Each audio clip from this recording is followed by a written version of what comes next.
গাজীপুরের টঙ্গী তুরাগ নদীর উপর ময়মনসিংহমুখী লেনের একটি বেইলি ব্রিজ ভেঙে নদীতে পড়েছে ড্রাম ভর্তি ট্রাক।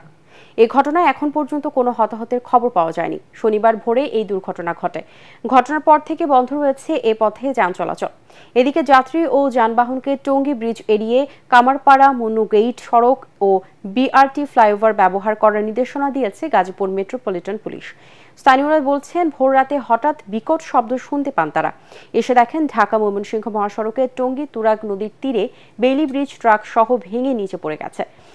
তদন্ত সাপেক্ষে ব্যবস্থা নেওয়ার কথা জানান পুলিশ।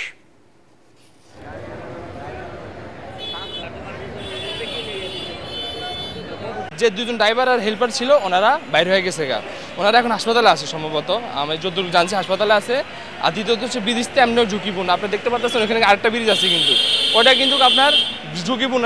ওদের কাছে এখনো পর্যন্ত আমাদের চোখে ধরা পড়ে নাই, দেখতেছি না। এইরকম যাতে ঘটনা না ঘটে কর্তৃপক্ষের আগে থেকে এ ব্যাপারে সচেতন থাকা উচিত, কারণ মানুষ মরে গেলে তো আর মানুষকে পাওয়া যায় না।